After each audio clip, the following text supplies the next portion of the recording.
Jerry, when you guys re-signed Josh Brown, were you guys aware that he had been physically abused? I'm not taking any question on Josh Brown. I wish healing for him and his family and everybody involved. That's all I'm going to say about that. How do you reconcile having Josh resign and think character's important? Again, I'm not taking any questions with respect to Josh Brown. Okay. You didn't make a decision to resign him, though. I'm not taking any question with respect to Josh Brown. Guys, stop asking me. I'm not going to take any questions about that. Okay. Is there any reason why you won't take questions? Because I don't think it makes sense for people to keep talking about that situation right now. We're going to have a chance to talk to you. I'm not talking about Josh Brown, guys.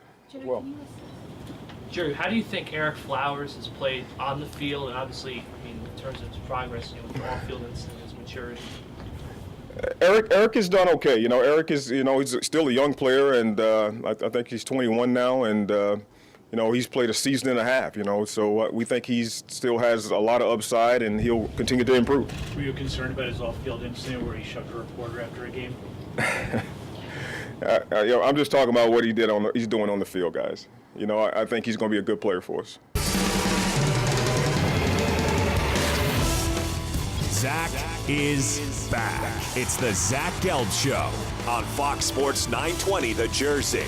Welcome back in, everybody. That was the Giants general manager, Jerry Reese, yesterday. He would have been better off not talking. That was embarrassing. He had to wait and make the media wait until training camp to hear him speak again. And he won't comment on Josh Brown, which is the biggest story in the Giants organization. And he won't comment on Eric Flowers.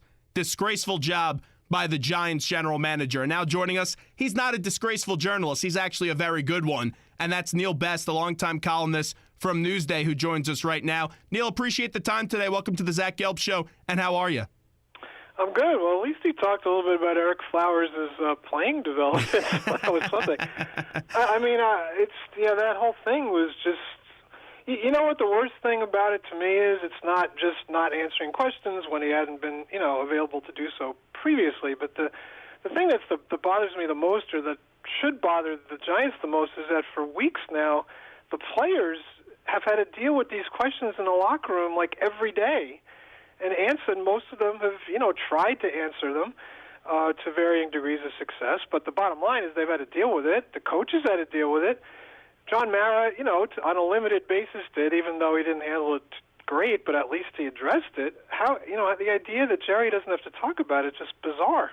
This is a classy organization. That's how the Giants are always labeled. They're a gold standard organization in the National Football League. When the Giants head coaching job was open, it was such a hot coaching job because of the tradition in this organization. Are you surprised that initially Mara was quiet and now Reese is not talking about these issues? Because this doesn't seem like what the Giants usually do.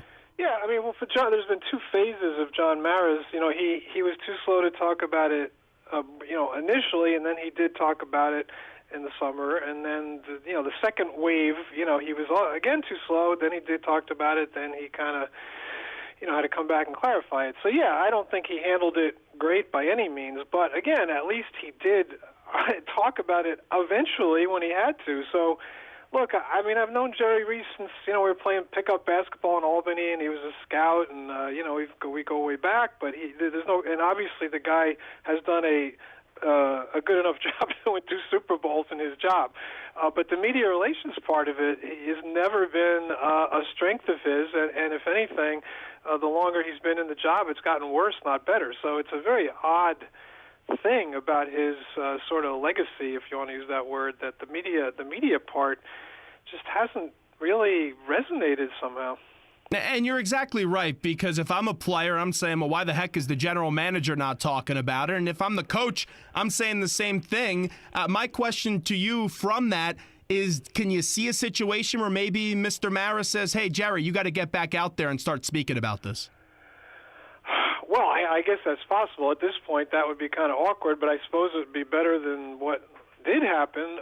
Even if it's sort of on an informal basis with, just sort of the regular writers instead of in a big formal press conference. But, even if I'm Jerry, I'm just thinking back to that, thinking, okay, maybe I didn't handle that too great. So if I were him, I think that's the way I would do it. It's not say, oh, okay, we're going to have another big press conference. It's more like, hey, look, the regular writers, and let's just talk about this. I'll give you my thoughts on it, and then I'm done talking about it, which is fine.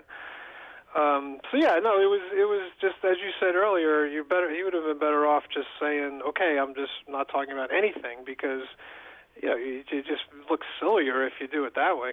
It's amazing how the general manager of the Giants can go without talking from training camp. Doesn't he have an obligation? This is a public organization and a very respected one. He should be talking more often, I think. It's an interesting point you make, because I've noticed, and this cuts across all sports and all markets. For some reason, more and more of these GMs are deciding they only have to talk once or twice a year. I mean, the Jets GM talks on a limited basis. I'm just thinking. I mean, the range. I mean, really, as I think about it, Brian Cashman tends to be very accessible, but generally speaking, these GMs do not talk very much these days, and it is odd. I mean, my time on the Giants beat, Ernie Accorsi would talk to you 3 times a day if you wanted. So it was just. It's a disturbing trend in a world where players and coaches are expected to talk constantly. The fact that GMs, now owners are a different category to me. It's fine if they want to talk on an occasional, limited kind of basis. That's fine. But GMs should be almost accessible as coaches, really, or at least on a regular basis of some kind. And really, by him not addressing this yesterday, it's going to continue to be written about in a higher volume than normal, because him and his embarrassing statements yesterday are a very big story that a lot of people have been writing about. The thing that really annoys me, though, as we're talking to Neil Best, is I understand if you don't want to talk about this thing at length and you want to be fair to Josh Brown and his family as they go through this. The question, though, that has to be addressed, and it was asked yesterday, was why was this guy brought back in the first place? And Jerry Reese didn't do that. I mean, one of my number one pieces of advice to athletes and coaches about media relations is to not overthink it and make it. It's kind of like sports itself, is to not overthink it and make it more complicated than it is. And this is another example of that, where if you just say some innocuous. There's a way to answer that question and in some non-offensive way, and then have everybody kind of move on, which is your goal.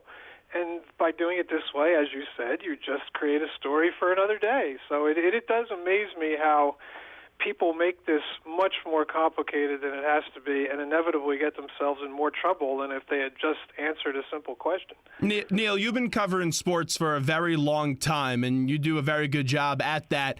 It just seems like every week there's something about domestic violence that comes up, and it's not only in football. Today there was news about Jerry's Familia and his alleged domestic violence. What is it going to take for these athletes to realize, hey, you don't hit a woman, because so many of these athletes have been publicly shamed, and they're still doing it? Yeah, well, obviously that's a good question. It shouldn't take public shaming for anybody to know it's wrong. But part of what's going on here, of course, is that we hear about things more than we used to. Not only domestic violence, but a lot of things that people do that are wrong. So that doesn't mean this wasn't happening, 10, 20, 40, 50 years ago. But the fact that we are more aware of it now, you would think, would make athletes more sensitive to it, which of course is the goal here. And the fact that it doesn't seem to resonate with everyone, obviously it's baffling. I mean, sometimes alcohol is involved, like it is with a lot of problems people get into, but even if you're drunk, you should know enough to not be doing that. There's one thing how a team handles it, and then another is how the league handles it. I believe that the MLB has done a pretty good job in it. The NFL, not so much. I'm still baffled that we only got one game, knowing what happened at the Pro Bowl, just in that by its separation compared to everything else. How did the NFL still only give this guy one game when they have a 6-game policy? Well, that's obviously a good question. The only thing I'll say in defense, I know the NFL says this, and it sounds like a cop-out, but each case is different, and these things are more. Sometimes things are complicated, and in fairness to a guy, you have to do some kind of investigation before you just act. But yeah, once you've established this baseline of, hey, this is what we do, we have zero tolerance. Doesn't matter if the guy is not a prior offender. It doesn't matter if it's. He didn't. The degree doesn't matter. It just we have zero tolerance. Yeah, once you've established that, it should be fairly simple. But even within that context, in fairness, sometimes you have to give teams and leagues a chance to look into things. It can't just be knee-jerk reactions. But also, in fairness, the NFL has never actually used this 6-game suspension policy. To me, as a fan, that shows me I feel like they don't really care about this. They try to sweep it under the rug until a video comes out. Well, I think the problem. One of the problems was boxing yourself into a corner with, you establish a very strict rule, which sounds good when you first do it, but then if you're not prepared to follow up on it, well, then you got a problem. Maybe the original policy should have been more flexible, so that they don't, so they don't have to face what you just said. That, hey, wait a minute, what happened to the 6 games? Well, once you establish that, you've eliminated your flexibility. Neil Best's with us right now on the Zach Gelb Show. Okay, let's talk about the Giants on the field, and their offense has not had a lot of production. It seems like Ben McAdoo is going to stick with calling the plays, and that will not be given out to Mike Sullivan. How do the Giants get this offense going, Neil? Well, I mean, to me, it's fair for them to ask Eli to rescue them because he's supposed to be the guy who's, the potential Hall of Famer on this offense. And people like that are supposed to rise above mediocrity at other positions, and a guy like Tom Brady could just randomly walk in after 4 games and be the best quarterback at football again. So if you're as good as Eli Manning is supposed to be, you should be able to rise above other problems and lift your team to a different level. And, so to me, it's fair to ask him to do that, regardless of what else is going on with that offense, whether it's play calling or personnel. Come on, okay, if Eli's that great, good, make him better. You take a look at the matchup this week between the Eagles and the Giants, and as someone that's been covering and been a media member for a long time, let's take a look at this coaching matchup from one avenue, and that's Ben McAdoo and Doug Peterson are both rookie head coaches. McAdoo obviously having ties with the Giants organization, Peterson as well. How tough is it, though, for a coach, how much scrutiny, and you've seen athletes and also coaches crumble in these big cities. How tough is it for a first-year head coach to learn in one of these big cities? I mean, it is tough, but, you alluded to the Giants organization earlier. I mean, you do still have a kind of a good support system there from ownership and the PR staff to where you should have people helping you kind of navigate, certainly at least the non-football stuff.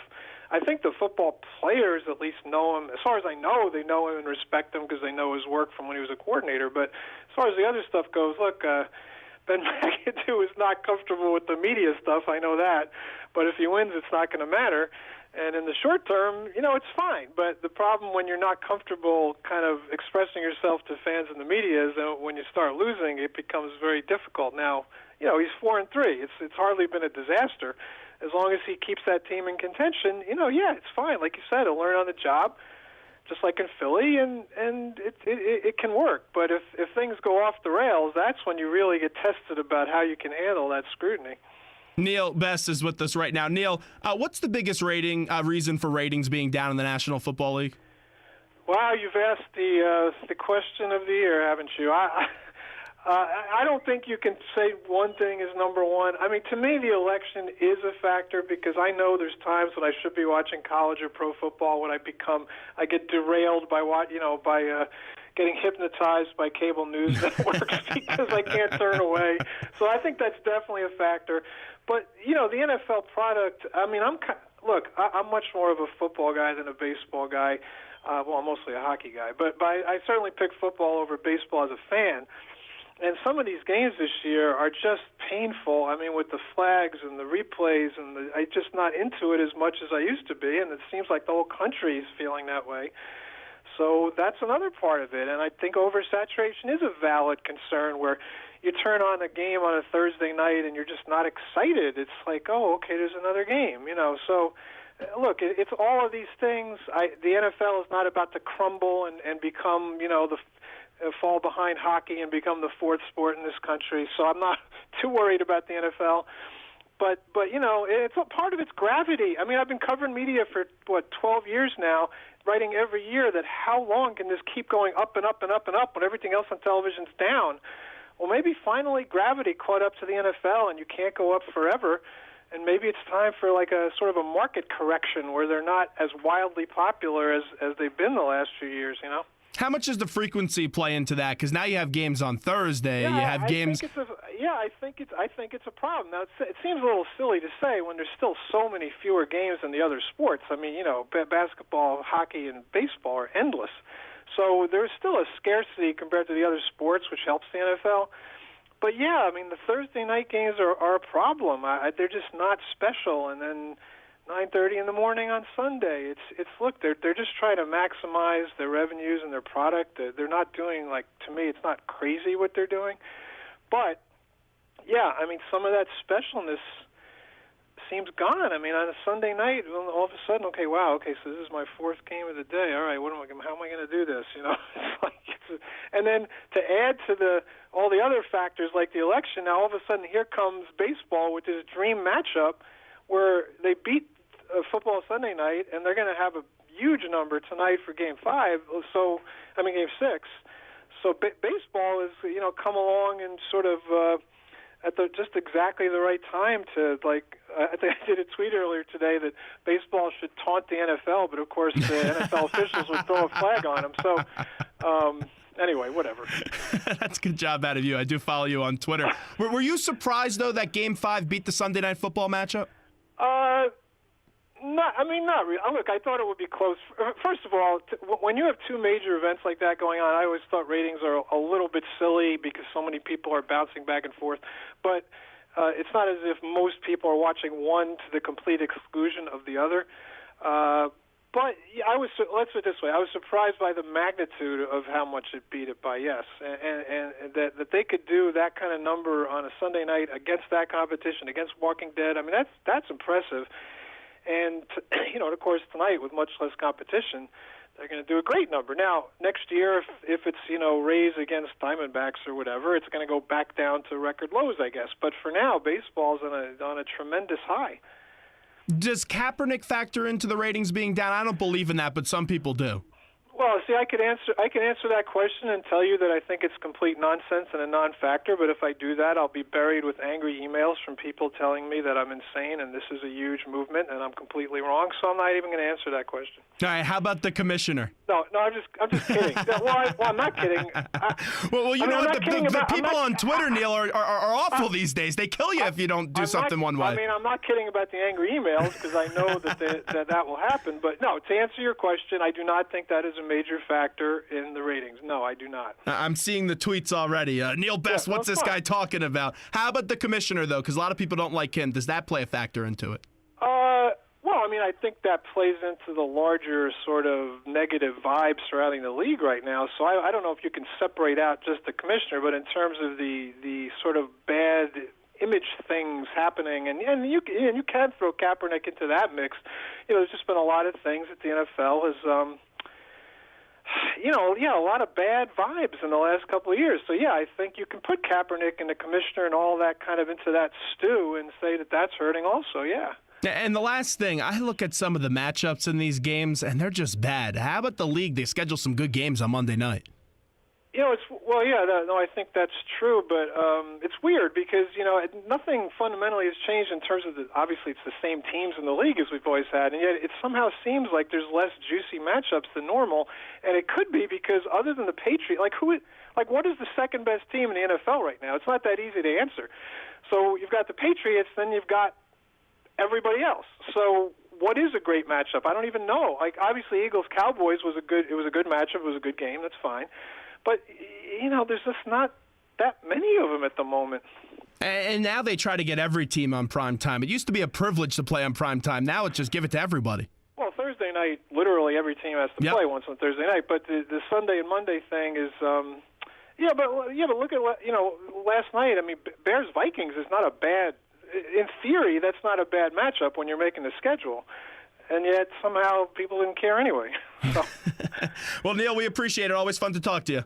All right, thanks a lot. Thanks so much. Neil Best joining us on the Zach Gelb Show, Fox Sports 920 The Jersey. Time right now in our Princeton Orthopedic Associates studios is 5 o'clock straight up. You're listening to WNJE, Trenton, Philadelphia. We'll take a break and we'll be back with hour number 2 of the Zach Gelb Show.